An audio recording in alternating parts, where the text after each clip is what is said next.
Hello everyone. Today we are going to read class 6 geography chapter 1. Okay, this is video second of this chapter. Let's start from here. Second page of first chapter. You must have noticed that all objects look smaller when seen from a distance. Okay, smaller means बहुत छोटे, distance means दूरी से, objects means चीजें. आपने अवश्य ध्यान दिया होगा कि कुछ दूरी से देखने पर सभी वस्तुएं छोटी दिखाई देती हैं. How small an aeroplane looks when it is flying at a great height. Okay, तो आपने देखा होगा अत्यधिक ऊंचाई पर उड़ रहा हवाई जहाज कितना छोटा दिखाई देता है. ग्रेट हाइट, बहुत अधिक ऊंचाई पर हवाई जहाज उड़ता है और जब आप उसे देखते हैं तो वो कितना छोटा दिखाई देता है.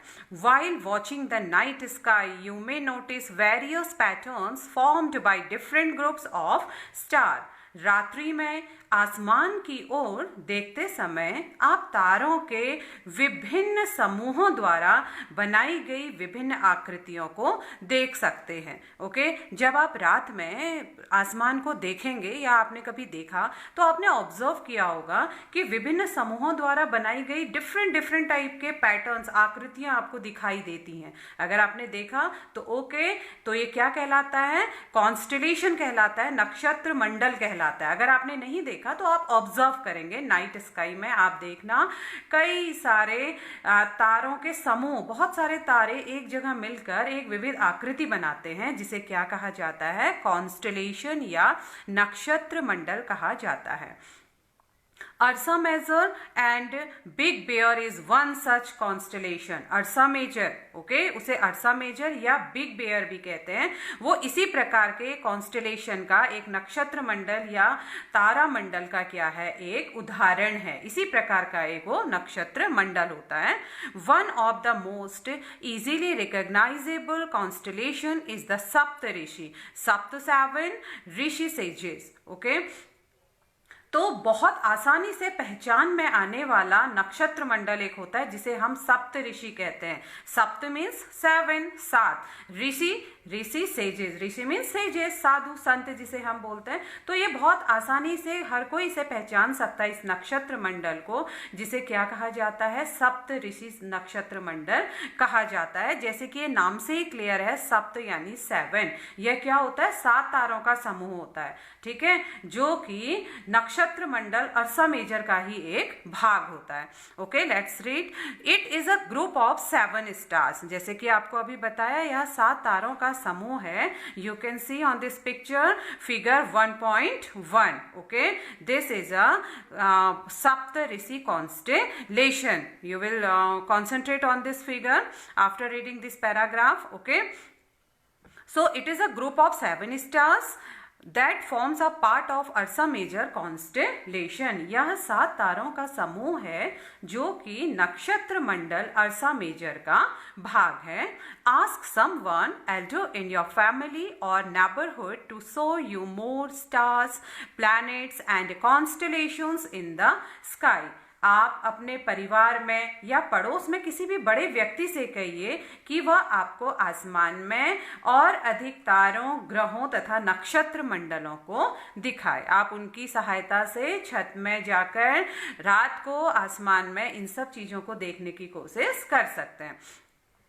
In ancient times, people used to determine directions during the night with the help of stars. Okay, ancient times, प्राचीन समय में.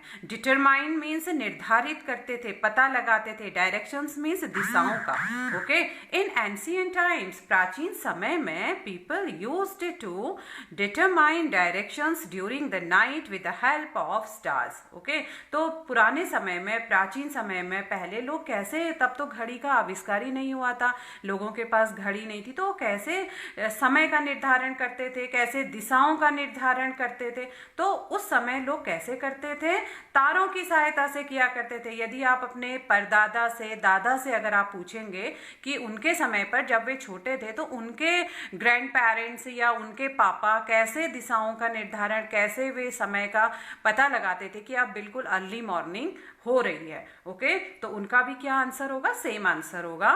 तो हम फिर पढ़ेंगे, people use to determine directions during the night with the help of stars. लोग रात्रि में, प्राचीन समय में जो लोग थे वे रात्रि में दिशा का निर्धारण, दिशा का पता कैसे लगाते थे? तारों की सहायता से। During the night with the help of stars, तारों की सहायता से दिशाओं का निर्धारण करते थे। The North Star indicates the north direction. It is also called the pole stars. Okay, North Star. The North Stars means कि जो उत्तर में रहने वाले तारे थे, जो उत्तर में तारे दिखाई देते हैं, वो इंडिकेट्स किसको करते थे? सिंपल नॉर्थ डायरेक्शन को करते थे, उत्तरी दिशा को करते थे। तो उत्तरी तारा, ओके, नॉर्थ स्टार उत्तरी तारा, इंडिकेट्स मीन्स बताता था, संकेत देता था, नॉर्थ डायरेक्शन उत्तरी दिशा का। तो उत्तरी तारा उत्तरी दिशा को बताता था। It is also called the pole star. Previous classes you have read ना कि पोल स्टार किसे कहा जाता है? ध्रुव तारा, ये हमेशा नॉर्थ में रहता है, तो इसे हम क्या भी कहते हैं? पोल स्टार यानी ध्रुव तारा भी इसे कहा जाता है। It always remains in the same position in the sky. और रिमेन्स मीन्स बने रहता है, सेम पोजिशन एक ही स्थिति में, यह हमेशा आसमान में एक ही स्थान पर रहता है। We can locate the position of the pole star with the help of Saptarishi. हम सप्त ऋषि की सहायता से ध्रुव तारे की स्थिति को जान सकते हैं।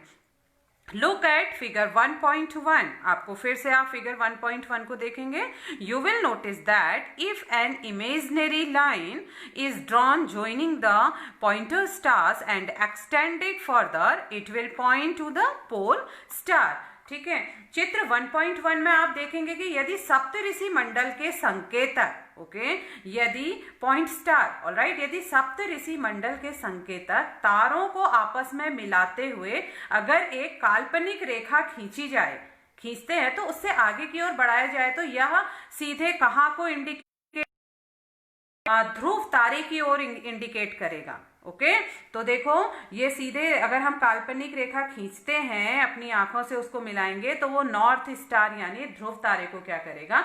इंडिकेट करेगा। ओके, तो आपको कैसे पता चलेगा? 1.1 फिगर में आप देखेंगे कि यदि सप्तऋषि मंडल के, ओके, 1 2 3 4 5 6 7, यदि सप्तऋषि 7 स्टार्स यहाँ पर हैं, सप्तऋषि मंडल के संकेतक को, तारों को आपस में मिलाते हुए अगर आप एक काल्पनिक रेखा खींचते हैं और उसे यदि आप आगे की ओर बढ़ाते हैं, तो वह ध्रुव तारे की डायरेक्शन को ही क्या करेगा? इंडिकेट करेगा। Okay, so next point is, now you will notice that if an imaginary line is drawn joining the pointer stars and extended further, it will point to the pole star. Some celestial bodies do not have their own heat and light. Okay, celestial bodies यानी खगोलीय पिंड, celestial bodies खगोलीय पिंड, heat and light ऊष्मा and प्रकाश। कुछ खगोलीय पिंडों में अपना प्रकाश और अपनी ऊष्मा नहीं होती है। They are lit by the light of the stars. Lit means प्रकाशमान, जलते हैं, प्रकाशित होते हैं, वे तारों के प्रकाश से ही प्रकाशित होते हैं। सच bodies are called planets.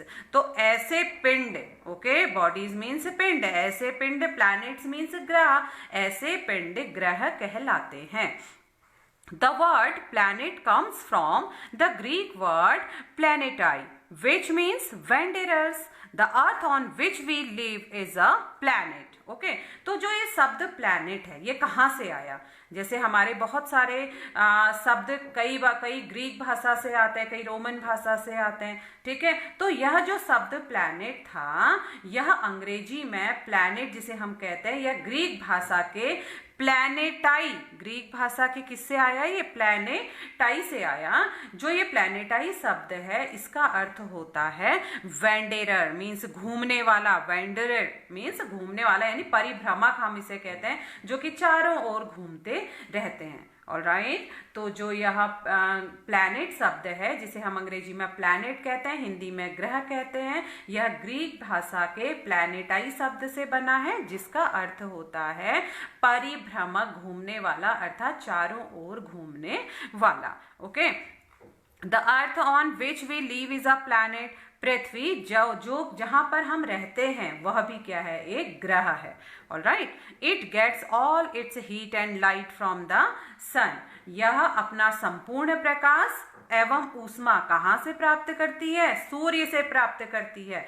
Okay, which is our nearest star, जो कि पृथ्वी के सबसे नजदीक का तारा है, तो उसी से, सूर्य से ही इसको हम अपनी पृथ्वी में प्रकाश और ऊष्मा को प्राप्त करते हैं। If we look at the earth from a great distance, say the moon, it will appear to be shining just as the moon. Simple. Okay, if we look at the earth from a great distance, यदि हम बहुत दूरी से, बहुत अधिक दूरी से अगर हम पृथ्वी को देखते हैं, जैसे चंद्रमा से देखने पर, तो यह चंद्रमा की तरह ही चमकती हुई प्रतीत होती है। जैसे कैसी लगती, shining just as the moon, जैसे कि चंद्रमा चमक रहा है, ऐसे ही हमारी पृथ्वी भी दिखाई देती है। The moon that we see in the sky is a satellite. Okay, the moon that we see in the sky, आसमान पर चंद्रमा जिसे हम देखते हैं, आसमान में दिखाई देने वाला चंद्रमा क्या है, सैटेलाइट है। सैटेलाइट मीन्स उपग्रह है। Okay, it is a companion of our earth and moves round it. Companion means साथी। ओके, उसके साथ काम करने वाला। तो जो चंद्रमा है, यह हमारी पृथ्वी का ही एक क्या है, साथी है या सहचर है, साथ में काम करने वाला है। तथा एंड मूव्स राउंड इट, तथा इसके चारों ओर चक्कर लगाता है। Like our earth there are 8 other planets that get heat and light from the sun. Alright, हमारी पृथ्वी के समान ही 7 अदर प्लैनेट्स हैं, 8 अदर प्लैनेट्स हैं, अन्य ग्रह भी हैं, जो सूर्य से get heat and light from the sun, जो सूर्य से प्रकाश एवं ऊष्मा प्राप्त करते हैं। Some of them have their moons too, और उनमें से कुछ के पास तो अपने चंद्रमा भी हैं। Alright, now the solar system. Okay, the solar system. The sun, solar system is Saur Mandal. The sun, 8 planets, satellites and some other celestial bodies known as asteroids and meteoroids. Okay, तो सूर्य, sun, सूर्य, 8 planets, 8 उपग्रह। Okay, 8 ग्रह। Satellite means उपग्रह, planets means ग्रह, satellite means उपग्रह, and some other celestial body. Celestial bodies means खगोलीय पिंड, known as asteroids and meteoroids. तो सूर्य, 8 ग्रह, उपग्रह और अन्य खगोलीय पिंड क्या कहलाते हैं, मिलकर किसका निर्माण करते हैं, एस्ट्रॉइड, शूद्र ग्रह का निर्माण करते हैं। शूद्र ग्रह, एस्ट्रॉइड्स मीन्स जो सूर्य के चारों ओर घूमने वाले जो ग्रह होते हैं, छोटे छोटे लघु ग्रह होते हैं। Okay, and meteoroids, meteoroids means उल्का पिंड। तो सूर्य, 8 ग्रह, उपग्रह और कुछ अन्य खगोलीय पिंड जैसे शूद्र ग्रह और उल्का पिंड मिलकर किसका निर्माण करते हैं, सोलर सिस्टम का निर्माण करते हैं, सोलर मंडल का निर्माण, सौर मंडल का निर्माण करते हैं। Okay, so next is form the solar system. किसका निर्माण किया, उन सब ने मिलकर सौर मंडल का निर्माण किया। We often call it a solar family, alright, with the sun as its head. हम उसे सौर परिवार का नाम दे सकते हैं। We often call it a solar family. हम अक्सर उसे, प्रायः हम उसे सौर परिवार का नाम देते हैं, जिसका हेड कौन है? द सन, जिसका हेड, जिसका मुखिया सूर्य है। Okay, now we will read this. Do you know? Okay, do you know, क्या आप जानते हैं? Sol in Roman mythology is the sun god. Solar means related to the sun. Solar means related to the sun. The family of the sun is therefore called the solar system. Alright, write down as many words using the word solar on your own as you can. Okay, do you know? क्या आप जानते हैं? Soul in Roman mythology. Mythology means पौराणिक. Mythology means पौराणिक. Okay, तो पौराणिक Roman कहानियों में सोल, यानी सोल किसे कहा जाता है? सन गॉड को कहा जाता है, सूर्य देवता को कहा जाता है. एंड सोलर मीन्स, और सौर का अर्थ क्या है? रिलेटेड टू द सन, यानी कि सूर्य से संबंधित. The family of the sun is therefore called the solar system. इसीलिए सूर्य के परिवार को सौर मंडल या सोलर सिस्टम कहा जाता है. Write down as many words using the word solar on your own as you can. नीचे लिखिए सौर शब्द. Okay, write down as many words. आपको सौर शब्द का उपयोग करते हुए नीचे अधिक शब्दों का प्रयोग करना है. ओके, या फिर आप सौर शब्द का उपयोग करते हुए अधिक शब्दों को लिख सकते हैं. जैसे यहाँ पर सोलर फैमिली यानी सौर मंडल है, तो ऐसे ही आप सौर शब्द का प्रयोग करके अपनी पसंद के कुछ शब्दों को ओरिजिन कर सकते हैं. Okay, so next is word origin. Word origin, शब्द की उत्पत्ति. कैसे शब्द की उत्पत्ति हुई? देखो, many words used in a language may have been taken from some other language. ऐसे बहुत से शब्द होते हैं जिनका उपयोग हम एक भाषा में करते हैं. अक्सर वे दूसरी भाषाओं के लिए गए शब्द हो सकते हैं. जैसे geography for example is an English word. अब जो, अगर हम भूगोल शब्द को लें, उदाहरण के लिए ज्योग्राफी को लें, तो यह एक अंग्रेजी भाषा का शब्द है. It has its origin in Greek, और यह ग्रीक भाषा से लिया गया. इसकी उत्पत्ति ग्रीक भाषा में हुई. Which relates to the descriptions of the earth, जिसका अर्थ क्या है? पृथ्वी का विवरण है, डिस्क्रिप्शंस है. Okay, it is made of 2 Greek word. G means earth and graphia meaning writing. Find out more about the earth. It is made of 2 Greek words. और यह किन 2 शब्दों से मिलकर बना है? एक तो G से मिला है, मिलकर बना है, जिसका अर्थ क्या होता है? जिसकी मीनिंग क्या होती है? अर्थ होती है, पृथ्वी. और ग्राफिया, जिसकी मीनिंग क्या होती है? राइटिंग, यानी उसका विवरण करना, लिखना उसके बारे में. तो अगर पृथ्वी के संबंध में हम और अधिक जानकारी प्राप्त कर सकते हैं, किसमें? जियोग्राफी में. देखो, यहाँ पर हम वर्ड ओरिजिन को देखेंगे कैसे बनाया गया है. GEO, Jio. Jio means ji.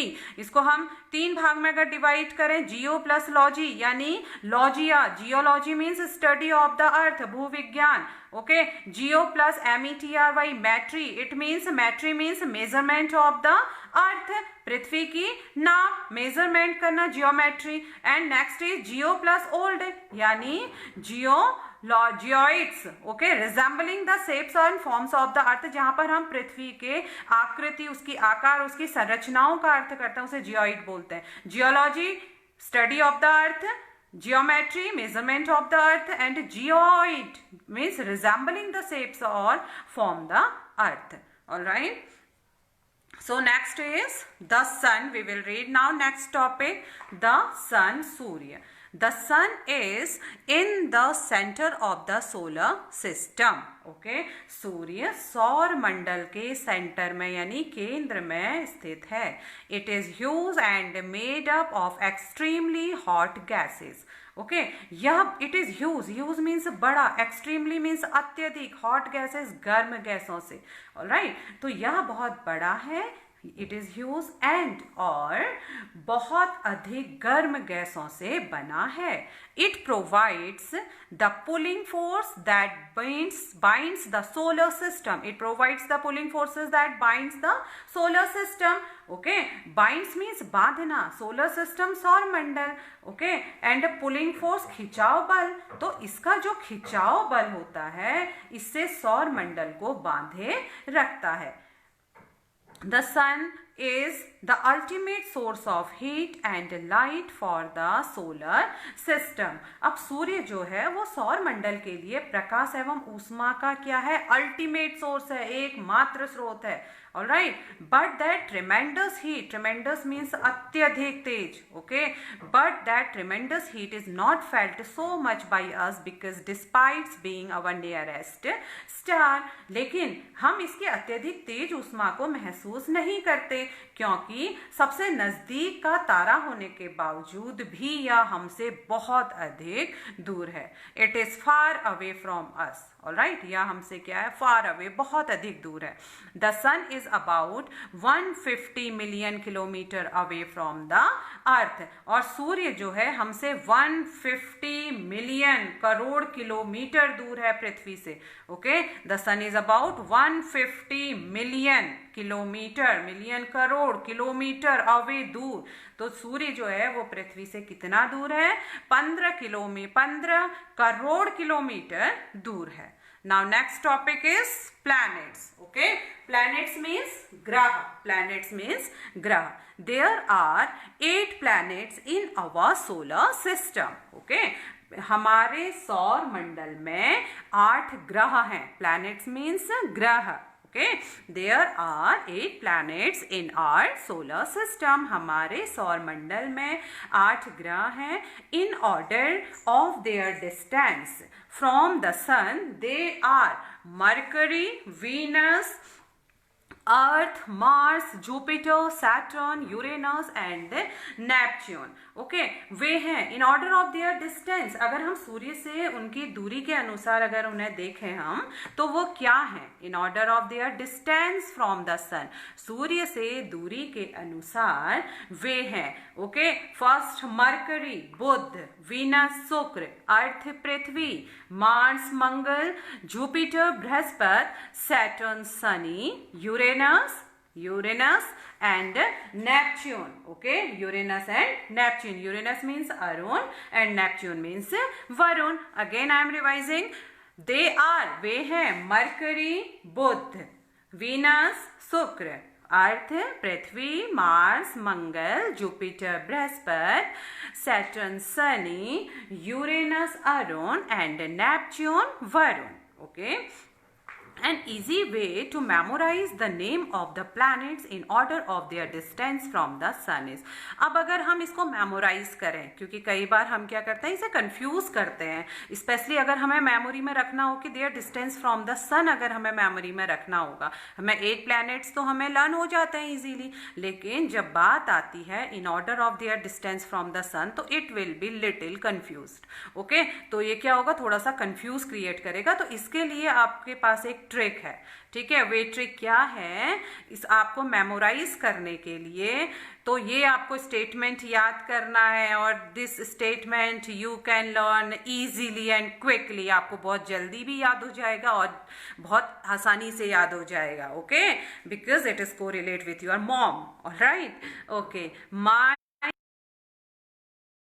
mother just served us nuts. Okay, my, मेरी, very, बहुत, efficient, कुशल, mother, माँ, just, बिल्कुल, served us nuts, हमें क्या देती है, nuts देती है. तो आपको बस इस सेंटेंस को याद करना है और इस सेंटेंस को याद करने के बाद आप सारे 8 प्लैनेट्स को उनकी सन से डिस्टेंस में आप उनको उस ऑर्डर पर आप उसको इजीली बता सकते हैं, लर्न कर सकते हैं. So my indicate for M and M indicate for Mercury, V indicate very and here you indicate from Venus. Efficient, ठीक है, एफिशिएंट का ई इंडिकेट करेगा अर्थ को, देन मदर का एम इंडिकेट करेगा मार्स को, जस्ट का जे इंडिकेट करेगा जुपिटर को, सर्व्ड का एस इंडिकेट करेगा सैटर्न को, अस का यू इंडिकेट करेगा यूरेनस को, and of course nuts indicate to Neptune. So simple. Okay, it's a really very easy way to memorize the name of the planets, isn't it?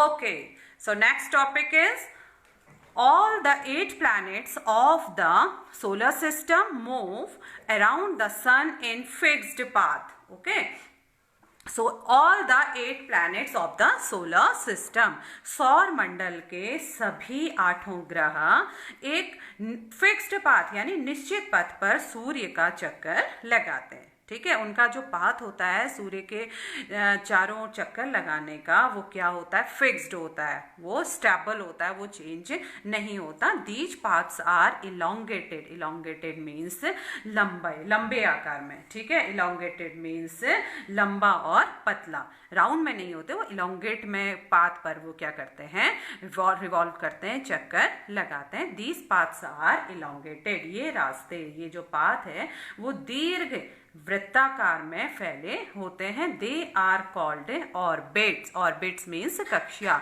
ये क्या कहलाते हैं, कक्षा कहलाते हैं। Mercury is the nearest to the sun, okay, Mercury is the nearest to the sun. अब जो हमने पहले ही पढ़ा था, ठीक है, सबसे पहले माई वेरी एफिशिएंट मदर में क्या आई थी, माई, माई का एम किसको इंडिकेट कर रहा था, मरकरी को इंडिकेट कर रहा था। तो हम यहीं से क्लियर कर लेंगे कि मरकरी जो है वो सूर्य का सबसे नजदीकी क्या है, ग्रह है। It takes only about 88 days to complete one round along its orbits. Okay, तो अपनी कक्षा में सूर्य के चारों ओर एक चक्कर लगाने में इसे केवल कितने दिन लगते हैं, 88 डेज लगते हैं। किसको 88 डेज लगते हैं, मरकरी को, ओके, जो कि सूर्य के सबसे नजदीक का ग्रह है।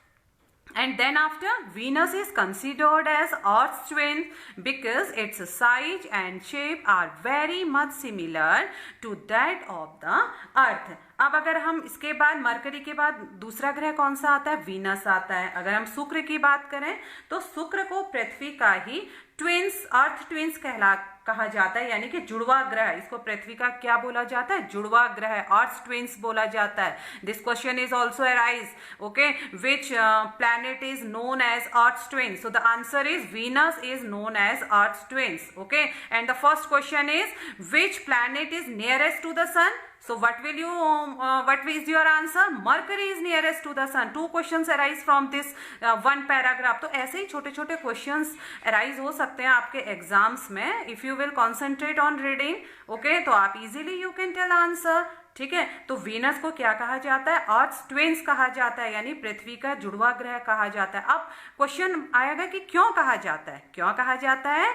This answer is also here because its size and shape are very much similar to that of the earth. क्योंकि इसका शेप और साइज, आकार और आकृति लगभग कैसी होती है, पृथ्वी की जैसी होती है, इसीलिए तो ट्विंस बोला जाता है। ट्विंस वर्ड किस लिए यूज किया जाता है, जुड़वा वर्ड किस लिए यूज किया जाता है, क्योंकि जो दो चीजें बिल्कुल सिमिलर होती हैं उसको क्या कहा जाता है, ट्विंस कहा जाता है। तो ठीक है, तो अगर आपसे क्वेश्चन पूछा जाए कि विच planet is called Earth's twins and why? So what's your answer?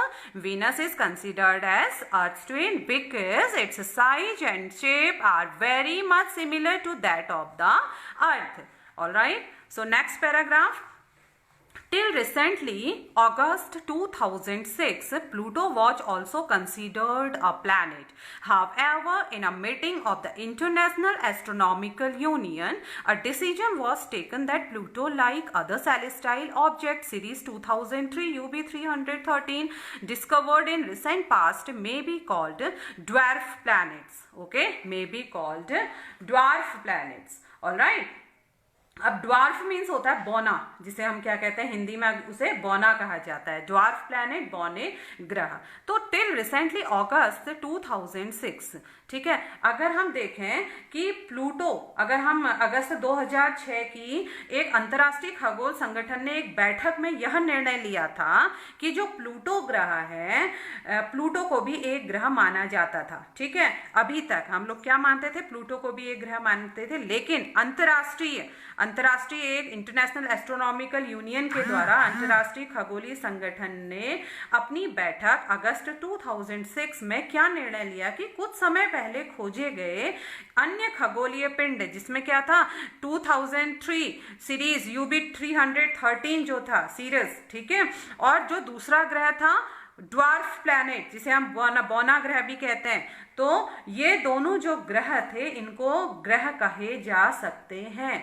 यानी कि अंतर्राष्ट्रीय खगोलीय संगठन ने अपनी बैठक अगस्त 2006 में यह निर्णय लिया कि कुछ समय पहले खोजे गए सेलेस्टाइल ऑब्जेक्ट्स, खगोलीय पिंड, एक तो क्या था उसमें सीरस 2003, UB313 सीरस और प्लूटो, ठीक है, और प्लूटो बौने ग्रह उनको कहा जा सकता है। इनको भी, ये भी किस में आएंगे, हमारे ड्वार्फ प्लैनेट, इनको भी हम बौना ग्रह कह सकते हैं और ये ग्रह के अंतर्गत आएंगे। Okay, so it's over for today's lecture students. Tomorrow again we will start next topic. Okay, have a nice day.